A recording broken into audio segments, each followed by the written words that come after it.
Welcome to Friday, December 18th. I'm Randy Murphy, epidemiologist and director of disease surveillance at the Mobile County Health Department, here to give you our the Friday before Christmas update on the impact of the COVID-19 pandemic on Mobile County, our residents, our businesses, our tourism, everybody in Mobile. Okay, so generally we start out with talking just a little bit about the global picture. And some of these numbers get so big, they're a little overwhelming. We've been doing this for 40 weeks now, responding to COVID. So worldwide, more than 75 million cases of COVID-19. In the U.S., just over 17 million cases. Again, we are by far the leader in the world with the number of COVID cases and deaths. Worldwide, 1.7 million deaths from COVID-19. In the U.S., 311,000. That's just such a staggering number of deaths in the U.S. from COVID-19 in the 10 months or so that we've seen this in Alabama. It's just been amazing to see the effect of this pandemic on us. And then in Alabama, today, just over 315,000 cases of COVID-19 with around 4,300 deaths. So in Mobile County today, in our daily report in collaboration with SSI Group, we're reporting 23,193 cases. Yesterday, we had a pretty big number reported, 254 reported Thursday, 181 reported Wednesday, 157 Tuesday. Monday, the number Dr. Shavers reported was 191. So we generally see the number of COVID cases reported go up towards the end of the week. This is because in general, there's less testing done on Saturday and Sunday. And then, testing ramps back up in the beginning of the week, and then we start to see those test results roll in as the week goes along. So 23,193 cases. We've had 197 Mobile County residents who have died with COVID-19, and a cumulative number hospitalized in Mobile hospitals approaching 3,000, 2,956, with 14 added yesterday. The number of people hospitalized daily did not change from yesterday, 149. I'll have to double check to see if that was truly a flat number. Sometimes, we might have a hospital that didn't report or reported late, but again, we're seeing around 150 people on average in the hospital each day with COVID, and these are some of the highest numbers that we have seen in the hospital in many, many, many months. So, again, just accelerated, widespread community transmission going on out there. We're doing better in Mobile County than many counties near us. And so even though it's really bad out there, we are appreciative of the work that you're doing to try to slow spread in Mobile County by wearing your mask and socially distancing and washing your hands and all of those things. Before I talk about some of the other things that we have here, I was asked today, the mayor of Mobile, Mayor Simpson, called me today about something else, and he said, "Hey, I haven't heard anybody talk lately about the fact that you really need to wash your mask." And I said, you're right. We haven't talked about that in a while. And I will admit that sometimes I have, a couple days worth of lipstick on the inside of my mask. But please remember that to properly wear a face mask, it has to cover your nose and your chin. So you need it to cover both your nose and your chin. Remove it by the ear straps, if it has ear straps. And wash it often, maybe at least as often as you might wash your socks. So I know sometimes we kind of just get used to throwing them around in the car and hanging them on the rear view mirror. But we really do want to, particularly now that we're in flu season and have all other kinds of respiratory viruses circulating, we really want to encourage proper wearing of your face mask, and also making sure to throw it in the washing machine a couple times a week at least. So let's see, here are a couple of, let me mention about how many complaints we have gotten. We usually talk about that. This has been a big complaint week because I think I know that our complaint line was picked up by a couple of media outlets earlier this week, and we're thankful for that. So if you if you see a business or people or gatherings, facilities that aren't complying with the Safer at Home order, you can make an anonymous complaint to us or let us know by sending an email to covid19@mchd.org or iscomplaints@mchd.org. We contact those businesses, try to educate and inform them, make sure they understand what the Safer at Home order says, what the masking requirements are, the fact that they are they're not enforceable by the health department. A business can choose to, refuse service to someone who is not wearing a mask, but if they have a mask mandate, they have to enforce it on their own. So we do the best we can to try to encourage and inform and educate when we get those complaints. So this past week we had 26 complaints, 18 at restaurants, 5 retail establishments, 1 school, and 2 daycares. So thank you to Gene Pitts and Inspection Services for letting us know those numbers on Fridays. So let's see, a couple of questions. Some Facebook questions came during Scott's presentation on Monday that I don't have context on. So, but someone is asking, if you get exposed to COVID, how soon would you be able to spread it? So let's break this down a little bit. So if you are exposed to COVID, so you're around someone who's been diagnosed with COVID or who is infectious, it's not guaranteed that you'll become infected. The longer you're around them, the closer you are to them, the more likely you are to get infected. If you do get infected, then the virus needs to live in your body and replicate in your body. And the more virus that grows in your body, then you become infectious to others and you become sick, right? So if you're exposed and you become infected, generally, the reason we want you to stay home for 10 days is because after 10 days, you will no longer be able to transmit COVID to other people. So you will no longer be infectious after 10 days from symptom onset or COVID positive test.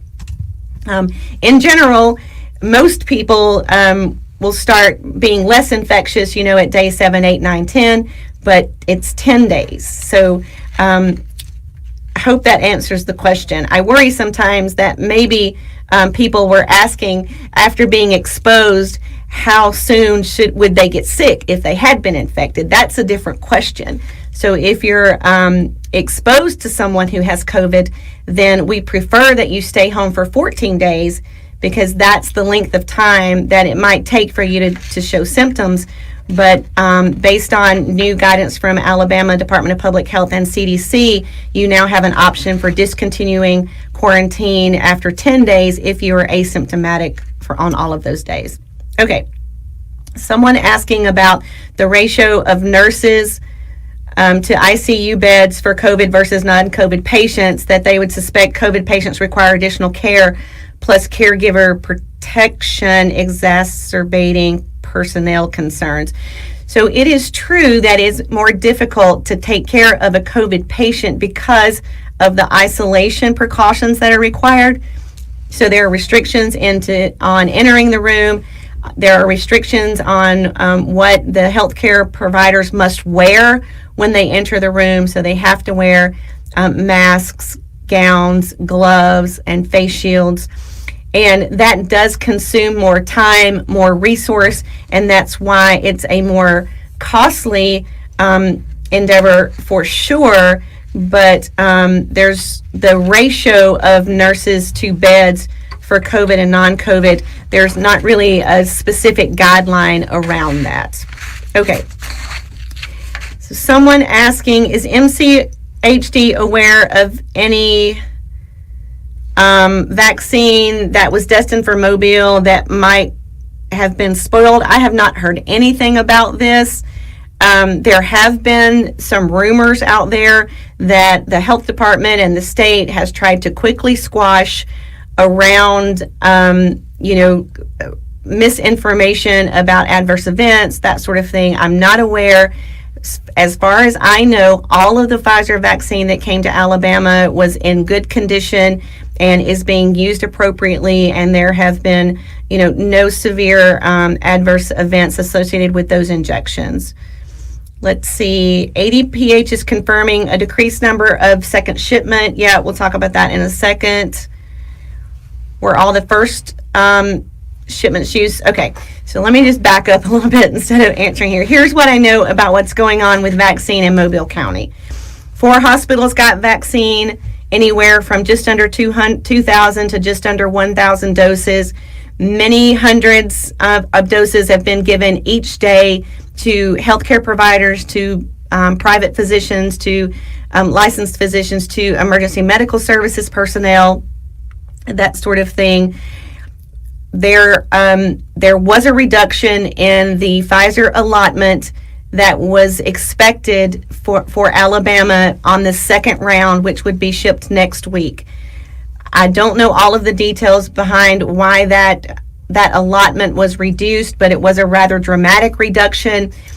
What Alabama decided to do was to go ahead and absorb that reduction with what they were going to distribute to non-long-term care facility locations. So it was really important that we get the allocation distributed to CVS, Walgreens, and senior care, because they are going to be giving vaccinations of nursing home residents and staff starting the week after Christmas. That is the expectation. And so rather than reduce the allocation going to nursing homes, the state decided to reduce the allocation going to hospitals. So there will only be, I think, less than, I can count on one hand how many facilities will get Pfizer vaccine next week. And that is a great disappointment. But the Moderna vaccine, should it be approved by EUA, by ACIP, by CDC, the state is still expecting to receive nearly or just around 84,000 doses of Moderna vaccine next week. There are about 130 different facilities that are scheduled to receive it: health departments, pharmacies, physician offices, urgent cares, hospitals. So a wide variety of Moderna vaccine that, if all goes well this weekend with approvals, that vaccine will ship. We know that hospitals, that began vaccinating this week with Pfizer, they still have some vaccine left. They are still scheduling vaccination clinics into next week with the Pfizer vaccine that they received this week. So right now, I think it's been a fairly uneventful rollout of the first historic doses of COVID vaccine in Mobile County, and for this we are extremely thankful that that the science has gotten us this far, that we are getting shots in arms to protect healthcare workers and emergency medical service workers and providers, so that we can make sure our healthcare system stays functioning properly to take care of the rest of us until we can get vaccinated. So let's see. Some questions about from the media about our recommendation about the holidays. It's a fact that we saw a great increase in the number of COVID cases due to gatherings over the Thanksgiving holidays. And again, a gathering is not just a convention or a volleyball tournament or a high school dance.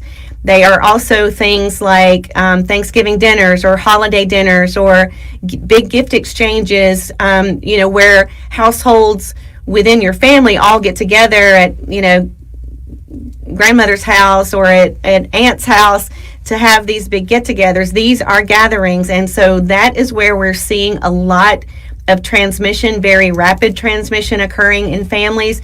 So we are recommending that you stay safer at home during the holidays, that you only gather with people in your immediate household. If you do gather with family members, so if you do have people within your family come and gather that live in different households, you Please maintain 6 feet of distance between households.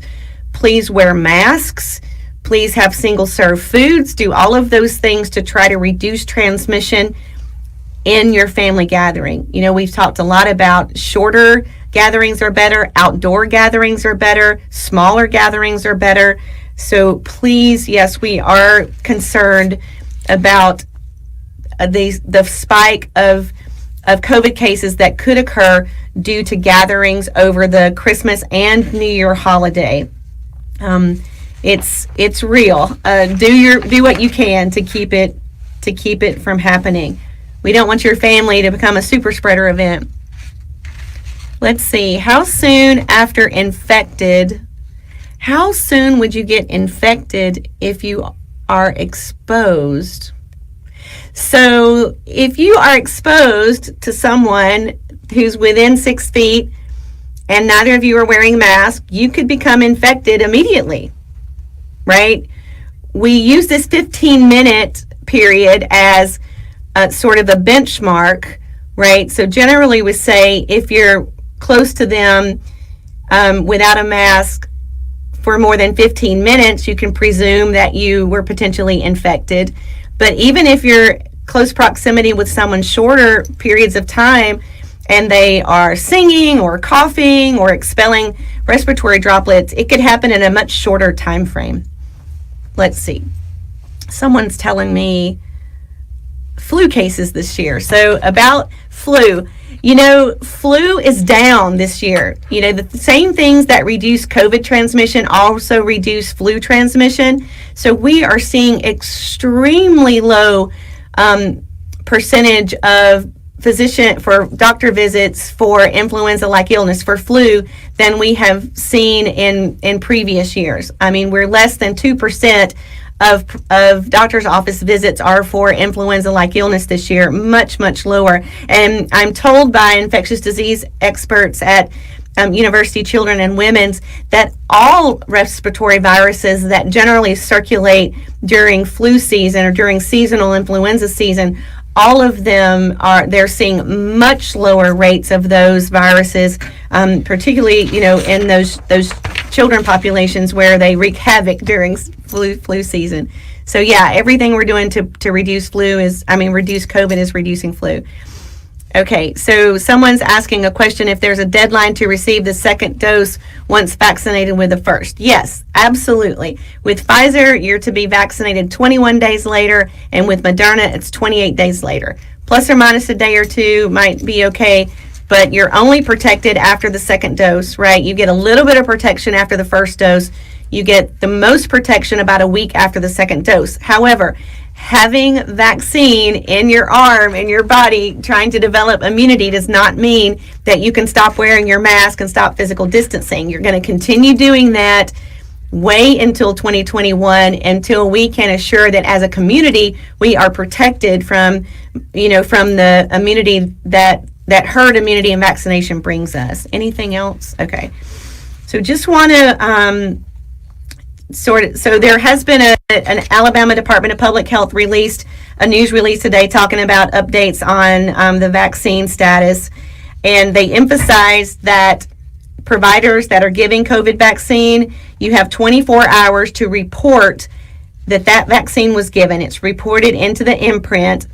And today, ADPH said that the total number of Pfizer vaccines administered as of December 18th in Alabama is 4,489. So just a reminder that you have 24 hours to get that in. And then the news release goes on to talk about the reduction of the allocation that we had planned for, that the allocation to the state, this is the second round of Pfizer allocation, was reduced from 48,750 doses to 29,250, and I think 21,000 of those 29,250 are being directed to nursing homes. So that left the state with just a couple of thousand doses of the second round of Pfizer vaccine to send to a couple of facilities across the state. All right, now on to some fun stuff. So here, I don't know what side it's on. This side? Okay. Over here we have the flyer on the Know Before You Go COVID-19 testing event that's going to take place tomorrow. I have a flyer here to show you. We're really excited about this. We had a Know Before You Go, so no test for COVID before travel. This is a strong recommendation if you're traveling. We did this the Thursday before Thanksgiving, and in one day the health department tested 889 people. We learned lessons during that event, and we are reducing the number of sites to 3.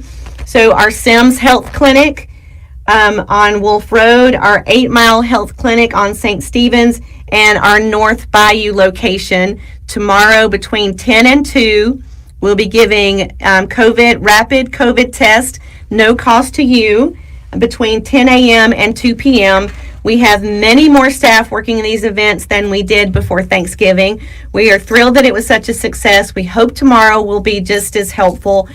Please know before you go, get tested for COVID. Testing is on a first come, first served basis.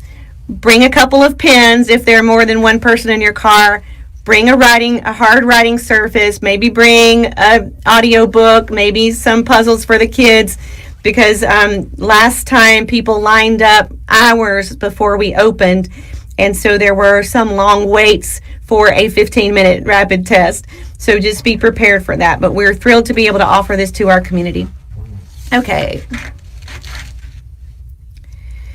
So the question on Facebook is about, so right now we're in a 1A phase of vaccine, providing vaccine, and that is healthcare providers and, emergency medical services staff, others, and the question is about the 1B vaccination plan for people with high-risk conditions, 65 or older.